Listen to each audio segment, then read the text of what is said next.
नमस्कार दोस्तों, रोहित है। आज हम लोगों ने ये डिसाइड किया है कि लास्ट के 1.5 साल में जितने बिहार के फ्रीडम फाइटर हैं, आपको पता है कि अभी भारत आज़ादी का अमृत महोत्सव मना रहा है। तो आज़ादी के अमृत महोत्सव में बहुत सारे अनसंग हीरोज़ हैं, और जो अनसंग हीरोज़ बिहार के हैं और जिसके बारे में चर्चा हुई है, उसका हमने एक कलेक्शन बनाया है और उस कलेक्शन के तहत ये सीरीज़ है। अगर आप किसी टॉपिक पर वीडियो बनाना चाहते हैं तो ये हम लोग का ऑफिशियल मेल आईडी है, you can send us the mail. और सबसे इम्पॉर्टेंट ये है कि हम लोगों ने मॉडर्न हिस्ट्री ऑफ बिहार जो है, जिससे बीपीएससी खूब क्वेश्चन पूछता है, उसका हमने पूरा वीडियो बनाकर अपने चैनल पर डाल दिया है। और जो पुराने लोग हैं जो वीडियो को कर चुके हैं, what I request you and what I expect from you is कि आप इसके थ्रू, इस वीडियो के थ्रू आप अपने नोट्स को अपडेट करेंगे, क्योंकि अनसंग हीरोज़ वाला जो सेगमेंट है आज़ादी के अमृत महोत्सव से, वहाँ से क्वेश्चन आने का बहुत ज़्यादा प्रोबेबिलिटी होता है, and I don't expect you to go wrong. तो आज जो हम लोग जो टॉपिक करने वाले हैं वो है revolutionary nationalism in the Bihar, और ये बहुत ही रोचक है और बहुत ही महत्वपूर्ण है। इस पे ऑलरेडी हमने पहले वीडियो बना दिया है, but this will be the value added point, right. Let us start.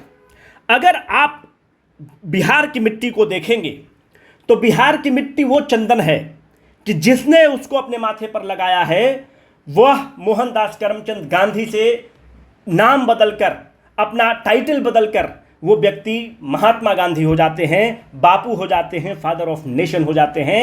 Champaran सत्याग्रह। बिहार की मिट्टी वो भभूत है जिसने अपने माथे पर लगाया है, वह अपना नाम इतिहास के स्वर्णिम अक्षरों में दर्ज करा लिया है, भगत सिंह, बटुकेश्वर दत्त। पर अगर आप देखें कि इन्होंने जो सेंट्रल असेंबली में जो बहुत ही करेजियस एक्ट था, which shook the Indian from the deep slumber, उनका ट्रेनिंग देने वाला बिहार के सपूत योगेंद्र शुक्ला थे, जिनके बारे में आज हम लोग पढ़ेंगे। और these are the unsung heroes. Bhagat Singh ने तो बहुत क्रेडिट मिला, नेहरू जी को बहुत क्रेडिट मिला, पटेल को भी बहुत क्रेडिट मिला, पर जितना क्रेडिट के हकदार योगेंद्र शुक्ला थे, बैकुंठ शुक्ला थे, उनको हक नहीं मिला है। तो ये सीरीज एक तरह से उसके लिए भी है जो अनसंग हीरोज ऑफ बिहार के हैं, ताकि हम लोग जान सके और हम लोग उनको नमन कर सके। देखिए, अगर रिवोल्यूशनरी नेशनलिज्म की आप बात करेंगे तो रिवोल्यूशनरी नेशनलिज्म का सबसे बड़ा नाम बिहार में कोई है तो वो है फणींद्रनाथ घोष। सबसे बड़ा नाम है फणींद्रनाथ घोष। फणींद्रनाथ घोष के बारे में आप देखें तो कहाँ के रहने वाले हैं और कहाँ इनका सेंटर रहा है, तो फणींद्रनाथ घोष पश्चिम चंपारण के बेतिया इनका सेंटर रहा है। पश्चिम चंपारण का हेडक्वार्टर है बेतिया, वहीं उनका सेंटर रहा है। कब से ये एक्टिव हैं रिवॉल्यूशनरी नेशनलिज्म पे, तो ये एक्टिव हैं 1916 से ही रिवॉल्यूशनरी नेशनलिज्म में एक्टिव हैं।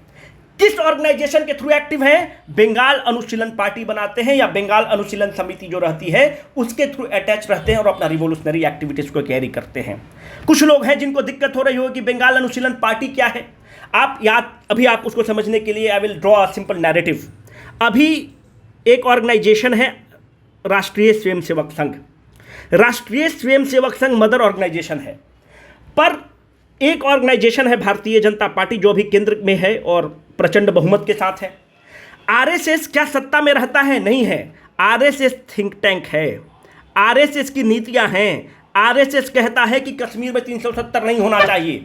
उस आइडियोलॉजी को इंप्लीमेंट कौन करता है? भारतीय जनता पार्टी इंप्लीमेंट करता है। आरएसएस हमेशा कहता है कि हमको सरकार से क्या मतलब, पर आइडियोलॉजी जो उसका होता है उसका इंप्लीमेंटिंग विंग है भारतीय जनता पार्टी। उसी तरह से देखिए तो अपने स्वतंत्रता संग्राम में कुछ लोग मॉडरेट हैं, कुछ लोग एक्सट्रीमिस्ट हैं। एक्सट्रीमिस्ट क्या हैं? लाल बाल पाल एक्सट्रीमिस्ट हैं। एक्सट्रीमिस्ट की आइडियोलॉजी को इंप्लीमेंट कौन करेगा?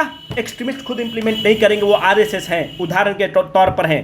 उसको इंप्लीमेंट करने के लिए जो ऑर्गेनाइजेशन उसको इंप्लीमेंट करती है उसका नाम है अनुशीलन समिति। और अनुशीलन समिति के बहुत सारे ब्रांच बनाए गए। अनुशीलन समिति ढाका बनाया गया, बंगाल बनाया गया, पंजाब बनाया गया, बहुत तरह का अनुशीलन समिति है। तो now this must be very clear to you कि Anushilan Samiti was the implementing wing of the extremist ideology. ठीक है, तो फणींद्रनाथ घोष सबसे बड़ा नाम है, सबसे पुराना नाम है, और बंगाल अनुशीलन पार्टी से एसोसिएटेड थे। कुछ दिन बाद इनका मन भर जाता है, बोलते हैं कि नहीं, हम बंगाल अनुशीलन पार्टी से और एग्रेसिव स्टैंड लेना चाहिए। और 1925 में ये जो महान सपूत हैं एक ऑर्गेनाइजेशन बनाते हैं, can be a probable question in your upcoming examination, जिसका नाम है हिंदुस्तानी सेवा दल। और ये सब लगातार न्यूज़ में है दोस्त, इसलिए 1.5 साल का एक जगह कलेक्ट करके आपको हम दे रहे हैं। Hindustani Seva Dal was the organization which was made by Phanindranath Ghosh.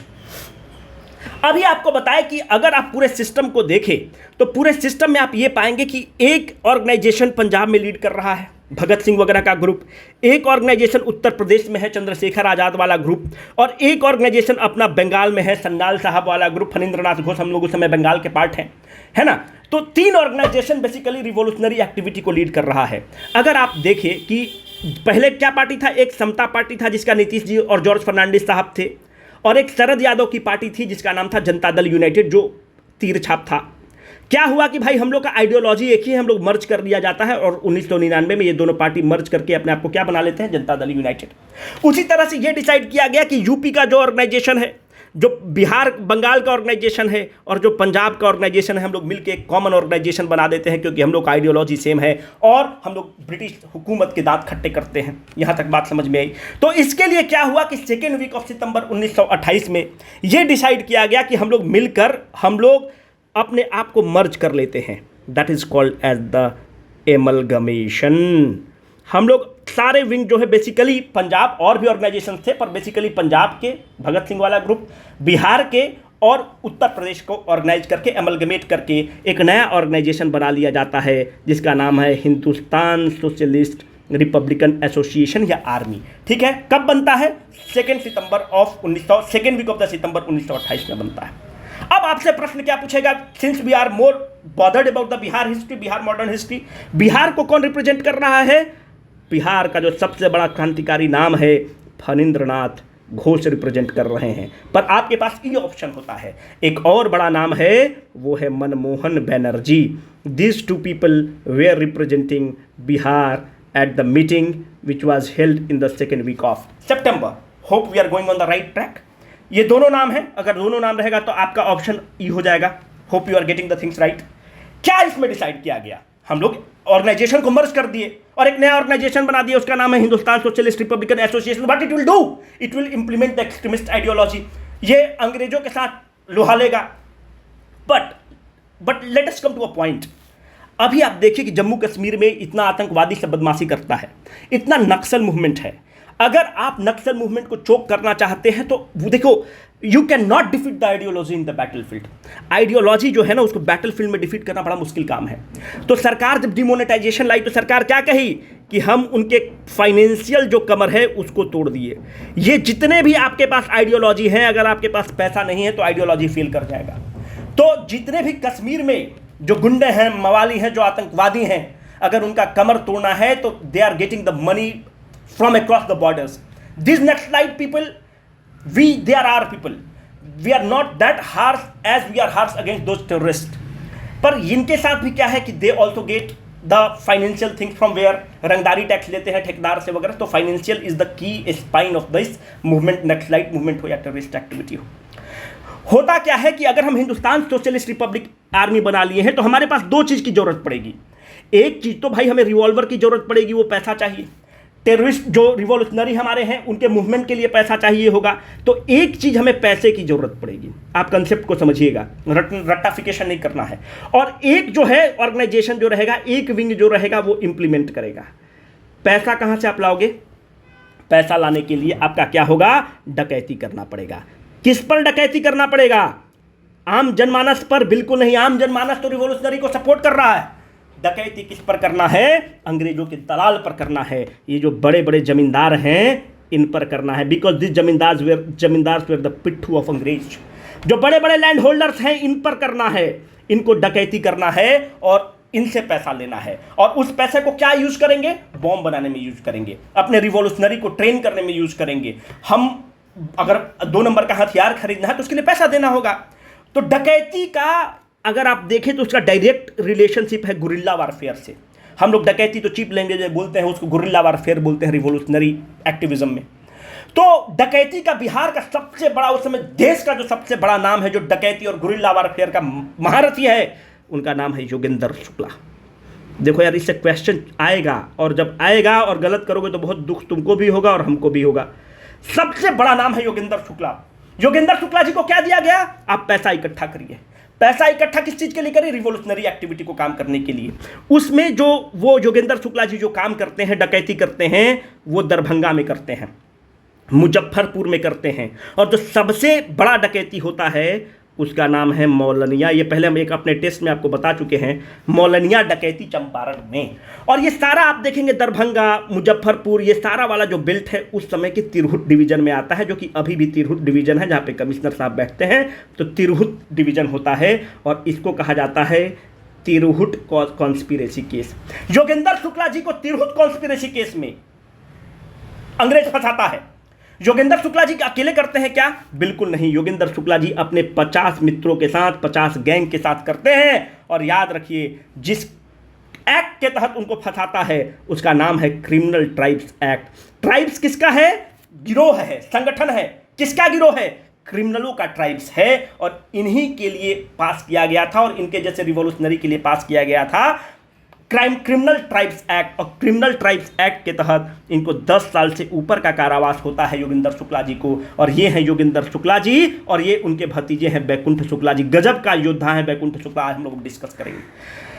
Criminal tribes act के तहत फंसाया जाता है, 10 साल का सजा होता है, काला पानी की सजा हो जाता है, और इनको काला पानी भेज दिया जाता है। किस केस में फंसाया जाता है? वो वही डकैती वाला केस जिसको आप तिरहुत कॉन्स्पिरेसी केस कहते हैं। पैसा इकट्ठा करना था। यहां तक कहानी आपको समझ में आया? पैसा इकट्ठा करके किसको देंगे? इंप्लीमेंटिंग विंग को देंगे। एक ऑर्गेनाइजेशन हमने आपको बताया जो इंप्लीमेंट करेगा, इसको देंगे। इसी समय आप देखिए, इंप्लीमेंट करने के लिए जो विंग बनता है उस समय एक बहुत बड़ा केस हो जाता है 1928 के आसपास। वो एक केस नहीं होता है, उसमें ये डिसाइड होता है कि लाला लाजपत राय की जो हत्या हुई है, उस केस में लाला लाजपत राय को हत्या हो रही है, तो लाला लाजपत राय की हत्या के लिए बदला लेना है। जब बदला लेना है तो भगत सिंह और उनके एसोसिएट जाएंगे किसको मारने? जेपी सॉन्डर्स को मारने जाएंगे। और हो जाएगा गलती। मारना था जेपी सॉन्डर्स को, मार के किसको आएंगे बताइए? मार के किसको आएंगे? जेपी सॉन्डर्स को मारने जाएंगे, मारने जाएंगे स्कॉट को, और मार के आएंगे जेपी सॉन्डर्स को। मारना था किसको? स्कॉट को। मारना था स्कॉट को, mistakenly they killed the JP Saunders. यहां तक बात समझ में आई। और यही केस को आप क्या कहते हैं? Lahore conspiracy case. उसके बाद अगर आप देखेंगे तो रिवॉल्यूशनरी एक्टिविज्म रुकेगा नहीं। उसके बाद आप देखेंगे कि सेंट्रल असेंबली बॉम्ब केस हो जाएगा। कौन सा बिल प्रस्तुत हो रहा है सेंट्रल असेंबली बॉम्ब केस में? सेंट्रल असेंबली बॉम्ब केस में ट्रेड डिस्प्यूट एक्ट प्रेजेंट हो रहा है, पब्लिक सेफ्टी बिल प्रस्तुत हो रहा है। और कौन भाषण दे रहे हैं, कौन बहस करने के लिए खड़े हैं? विट्ठल भाई पटेल। जैसे विट्ठल भाई पटेल खड़े होते हैं, भगत सिंह और बटुकेश्वर दत्त जाते हैं और बॉम्ब को थ्रू करते हैं। और जब बॉम्ब को थ्रू किया जाता है, वो ट्रेनिंग जो देता है वो बिहार के सपूत योगेंद्र शुक्ला देते हैं। कहा यह जाता है कि बॉम्ब केस में रिवॉल्यूशनरी एक्टिविज्म के बहुत बड़े योद्धा थे योगेंद्र शुक्ला, पर इनका इस्तेमाल डकैती केस में किया गया कि आप पैसा हमको इकट्ठा करके दीजिए। ये सारा ट्रेनिंग जो दिया गया है योगेंद्र शुक्ला जी के द्वारा दिया गया है। भगत सिंह और बटुकेश्वर दत्त बॉम्ब फेंकते हैं। इस देश की दुर्दशा है कि यही बटुकेश्वर दत्त जो भगत सिंह के साथ थे, और यही बटुकेश्वर दत्त को 1965 में, 1960 के आसपास पटना में जाते हैं बटुकेश्वर दत्त और बोलते हैं कि हमें जीव को उपार्जन के लिए हमको बस चलाने का लाइसेंस दे दो। पटना का कमिश्नर उनसे पूछता है और बोलता है कि आपका नाम क्या है, आइडेंटिटी कार्ड दीजिए। बटुकेश्वर दत्त बोलते हैं मैं वही बटुकेश्वर दत्त हूं जो भगत सिंह के साथ उस सेंट्रल असेंबली में बॉम्ब फेंका था।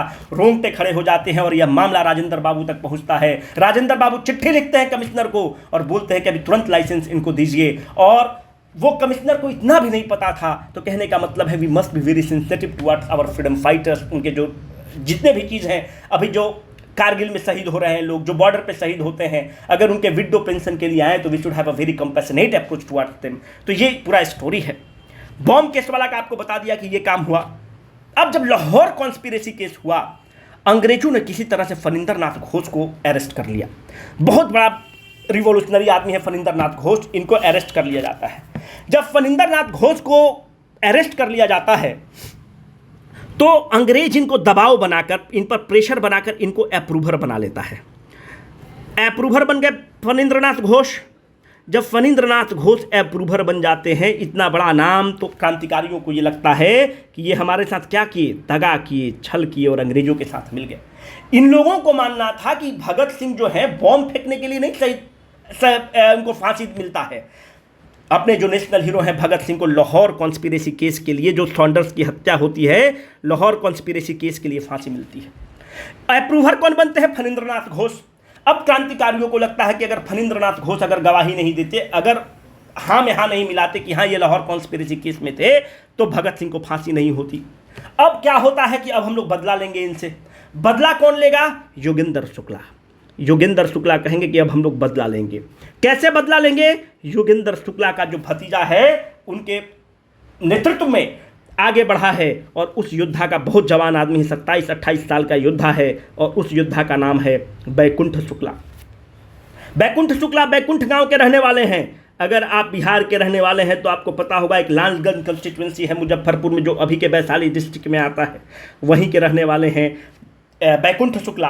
अपने भतीजा को जिम्मेवारी देते हैं कि फणींद्रनाथ घोष का बदला लेना है, ये अप्रूवर बना है, और इसके चलते भगत सिंह को फांसी हुई है। बैकुंठ शुक्ला और चंद्रमा सिंह, दो बड़ा नाम है दोस्त, और इन दोनों को जिम्मा दी जाती है कि आप जाकर फणींद्रनाथ घोष की हत्या करेंगे।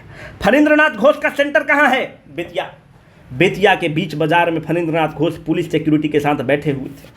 बैकुंठ शुक्ला और चंद्रमा सिंह जाते हैं और दिन की दोपहरी में बॉम्ब फेंकते हैं। उनका अंग्रेजी सुरक्षा गार्ड था, 4 सुरक्षा गार्ड था, चारों भाग खड़ा होता है। फणींद्रनाथ घोष घायल हो जाते हैं, और फणींद्रनाथ घोष को दिन दहाड़े अप्रूवर बनने का सजा भुगतना पड़ता है। कौन करता है? बैकुंठ शुक्ला। किसका भतीजा है? योगेंद्र शुक्ला का। जितने बड़े योद्धा योगेंद्र शुक्ला हैं, उनसे तनिक भी कम योद्धा बैकुंठ शुक्ला और चंद्रमा सिंह नहीं है। केस का ट्रायल चलता है, और वहां से जब बैकुंठ शुक्ला भागते हैं तो बैकुंठ शुक्ला को अंत में अरेस्ट करके गया के जेल में रखा जाता है। चंद्रमा सिंह पर केस चलता है, और चंद्रमा सिंह को बरी कर दिया जाता है। वो स्कॉट फ्री हो जाते हैं, बरी हो जाते हैं। बैकुंठ शुक्ला पर केस चलता है दोस्त, और जब बैकुंठ शुक्ला पर केस चलता है तो गया की जेल में जब बैकुंठ शुक्ला को फांसी सुनाई जाती है कि अब तो बैकुंठ शुक्ला को फांसी दिया जाएगा, तो 20s में थे, 27-28 साल के थे। The hangman puts the noose around his neck, but when he tries to cover his face with a black cap, the young man Baikunth Shukla objected to it, and he said, I am not afraid of the death. I am happy to die for my motherland. He shouts, Bharat माता की जय, वंदे मातरम, इनकलाब जिंदाबाद. The magistrate nods, and with a clank of the sound, another son of the India becomes martyr.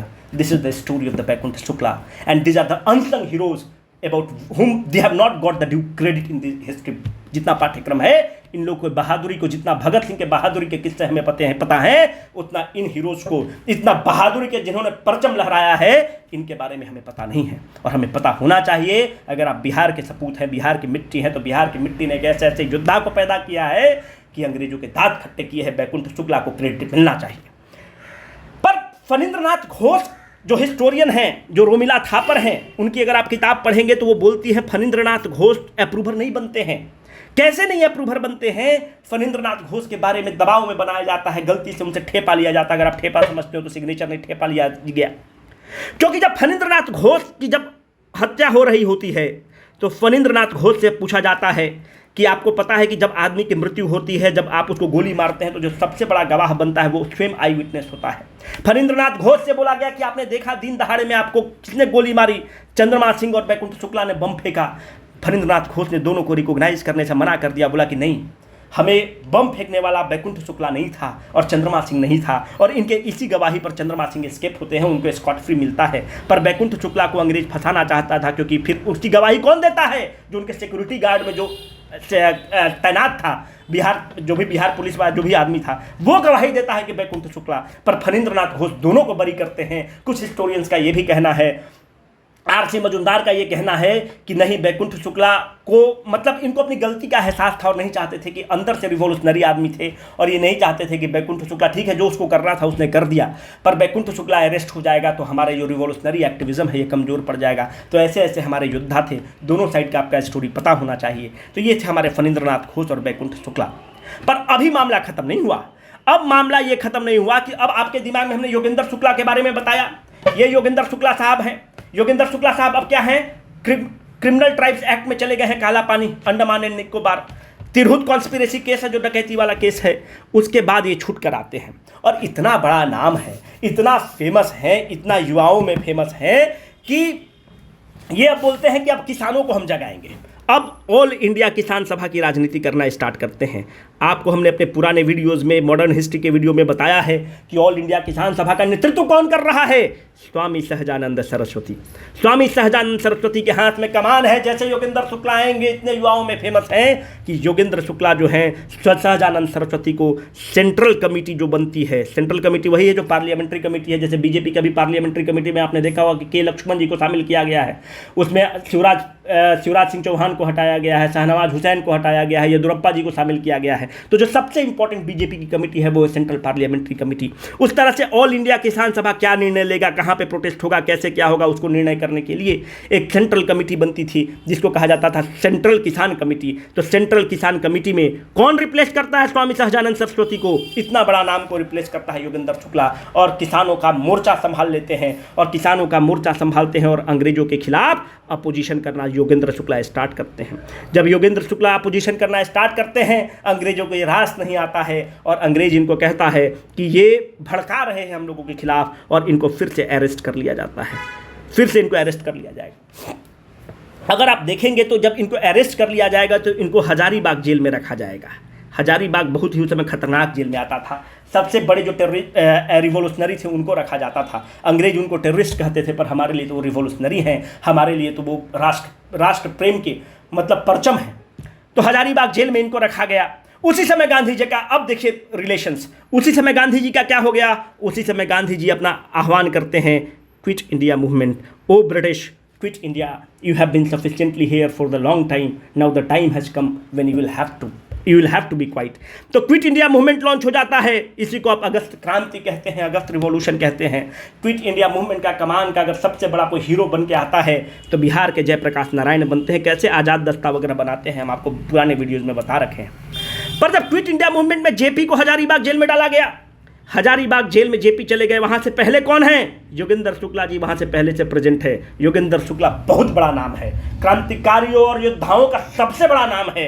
Yogendra Shukla वगैरह plan बनाते हैं कि दिवाली की रात है, दिवाली की रात में हम लोग जेल की बाउंड्री को तड़प कर बाहर निकलेंगे और भाग जाएंगे और आज़ाद दस्ता का गठन होगा। पर उस समय जेपी के बारे में अगर आप देखें तो जेपी बहुत शरीर से भी थोड़े कमज़ोर हैं, और जेपी की व्यवस्था, शरीर इजाज़त नहीं देती है कि वो बाउंड्री को तड़प सकते हैं, फांद सकते हैं। योगेंद्र शुक्ला बोलते हैं कि जेपी भाई सोचना नहीं है। रामानंद मिश्रा, सूरज नारायण सिंह, गुलाब चंद गुप्ता, शालिग्राम सिंह और योगेंद्र शुक्ला ये प्लान बनाते हैं कि हम लोग जेल की चारदीवारी को तड़प कर बाहर निकलेंगे और भाग जाएंगे। दोस्त, जेपी कहते हैं कि मेरा शरीर इजाज़त नहीं देगा, भाग कर कैसे जाएंगे, मेरी तबीयत खराब है। योगेंद्र शुक्ला और शालिग्राम सिंह कहते हैं कि जेपी जी सोचना नहीं है, ये दोनों मजबूत कंधे आपको टांग कर ले चलेगा। अगर आप दोस्त हजारीबाग से गया की दूरी देखेंगे तो हजारीबाग से गया की दूरी है 145 किलोमीटर, और उस 145 किलोमीटर में जेपी को अपने कंधों पर टांगने वाले थे शालिग्राम सिंह और योगेंद्र शुक्ला। टांग कर गया पहुंचाते हैं और फिर ट्रेन से आगे इन लोग निकलते हैं। फिर आज़ाद दस्ता का गठन होता है, फिर जाकर नेपाल जाते हैं, वहाँ से गठन होता है। वो सारा चीज़ हमने आपको बता रखा है। तो ये थे हमारे योगेंद्र शुक्ला, और इतना बहादुरी का इन्होंने परचम लहराया है कि इन्हीं के कहने पर अंत में योगेंद्र शुक्ला बिहार सोशलिस्ट पार्टी भी ज्वाइन करते हैं जेपी के कहने पर, और यही सब एविडेंस होता है। और इस तरह से योगेंद्र शुक्ला उनको मदद करते हैं। आपके लिए एक क्वेश्चन है जो आपको टेस्ट में दिया गया है कि इतना काफ़ी है। बाकी अगर आप जो पुराने नए लोग हैं, आपको देखिए, अगर हम लोग जेपी के बारे में फिर से बताना स्टार्ट करेंगे तो it will be the repetition of the things. JP के बारे में उन्होंने 2-3 वीडियो बहुत ही शानदार बनाया है, और सीधा उससे क्वेश्चन आएगा। तो अब जेपी के बारे में बताना उचित नहीं रहेगा। योगेंद्र शुक्ला, बैकुंठ शुक्ला तक का कहानी आपको बताकर मैं छोड़ता हूँ, ताकि आप वीडियो को प्लेलिस्ट में जाकर देख सके। एक ये क्वेश्चन बहुत न्यूज़ में रहा है। The first chief minister of the Bihar है श्री कृष्ण बाबू, इनको बिहार केसरी भी बोलते हैं। श्री कृष्ण बाबू के जो डिप्टी हैं, जो सबसे बड़ा नाम उस समय बिहार का जो सेकंड गांधीयन है, deputy chief minister of the Bihar बनते हैं औरंगाबाद के सपूत अनुग्रह नारायण सिंह। आप औरंगाबाद जाएंगे तो औरंगाबाद में कोई रेलवे स्टेशन नहीं है, उस स्टेशन का नाम है अनुग्रह नारायण रोड। तो अनुग्रह बाबू के बेटा हुए सत्येंद्र नारायण सिंह, जो बिहार के मुख्यमंत्री हुए। सत्येंद्र नारायण सिंह का बेटा हुए निखिल कुमार, जो बाद में केरल के राज्यपाल बनते हैं, नागालैंड के राज्यपाल बनते हैं, IPS रहते हैं, दिल्ली पुलिस कमिश्नर होते हैं। इनकी विरासत थोड़ी कमज़ोर हो जाती है। श्री कृष्ण बाबू के बच्चे उतने कारगर नहीं होते हैं, इनके बच्चे थोड़े कारगर होते हैं और उस पीढ़ी को आगे बढ़ाते हैं। श्री कृष्ण बाबू इतना अच्छा भाषण देते थे कि लगता था कि शेर दहाड़ रहा है, इसीलिए इनको बिहार केसरी कहा जाता था। इतना अच्छा भाषण देते थे कि इनको बिहार केसरी कहा जाता था। अनुग्रह बाबू को बिहार विभूति कहा जाता है, ठीक है, बिहार विभूति कहा जाता है। इन पर सेडिशन का चार्ज लगा। आजकल तो सेडिशन एक फैशन में चला गया है। Now the time is the right when the sedition shall be thrown into the dustbin of the history. हमारे फ्रीडम फाइटर्स को परेशान किया गया है। इनका जहाँ के रहने वाले हैं, जिस कॉन्स्टिट्यूएंसी से भी चुनाव जीतते थे, उसका नाम था, मुंगेर जिला में था, हवेली खड़गपुर। खड़गपुर हिल्स जहाँ पर है, हवेली खड़गपुर। अपने गाँव हवेली खड़गपुर में इनकी एक रचना थी। बहुत पढ़ने लिखने वाले व्यक्ति हैं, बहुत लिटरेरी पर्सन हैं, जिसका नाम है भारत दुर्दशा। एक प्ले लिखते हैं और भारत दुर्दशा प्ले इन्हीं के द्वारा लिखा गया है और एक्टिंग भी यही कर रहे हैं। इस प्ले के एक्टिंग और प्ले के लिखने के कारण अंग्रेज इन पर सेडिशन लगाता है 1923 में और जेल में डालता है। तो ये बहुत इंपॉर्टेंट क्वेश्चन है, आपसे क्वेश्चन पूछा जा सकता है क्योंकि सेडिशन न्यूज़ में है। तो इस तरह से इस टॉपिक को ख़त्म करते हैं, फालतू का इसको बड़ा नहीं करते हैं। और जो नए लोग हैं, आपसे मैं हाथ जोड़कर विनती करता हूँ कि जेपी वाला देख लो, मॉडर्न हिस्ट्री ऑफ बिहार देख लो, नहीं तो बहुत कष्ट में रहोगे। क्वेश्चन आएगा और आपसे नहीं बनेगा। Signing off, Rohit. See you in the next video.